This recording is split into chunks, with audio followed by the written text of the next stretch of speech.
In today's video, I'm going to teach you how to measure things in Canva. By the end, you'll know a quick, accurate way to find the size or spacing of elements on your canvas, using nothing more than Canva's built-in rulers and guides. Start with your project open. Head to the top left corner and click File, then open Settings. In the Settings panel, turn on Show Rulers and Guides. This makes a horizontal ruler appear along the top and a vertical ruler along the left side of your canvas. These rulers let you pull out guides, thin lines you can place anywhere, to mark exact positions. Now, choose the direction you want to measure. For width, use the vertical ruler. For height, use the horizontal ruler. Click directly on the appropriate ruler and drag a guide onto your canvas. Place it precisely on one edge of the element you want to measure. If you need accuracy, hover right over the edge and take a moment to align it visually. Zooming in can help you land exactly on the boundary. Next, repeat that move for the opposite edge. Again, drag a guide from the same ruler and drop it right on the other side of the element.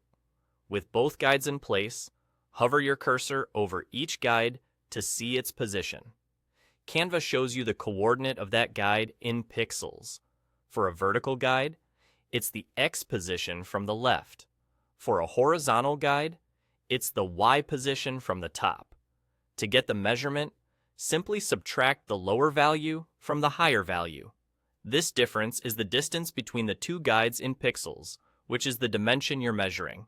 For example, if one guide shows 1303 and the other shows 617, subtract 617 from 1303.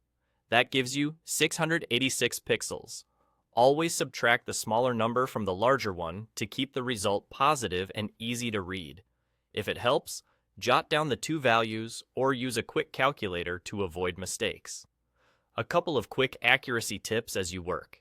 Make sure both guides are exactly on the edges you intend to measure, not slightly inside or outside the element, and use the correct ruler for the direction you're measuring. Remember, you're measuring the distance between the two guides, so the precision of where you place them determines the precision of your result. That's all there is to it. Turn on rulers and guides, place a guide on each edge, read the positions, and subtract. It's fast, reliable, and perfect for dialing in sizes and spacing in your Canva designs.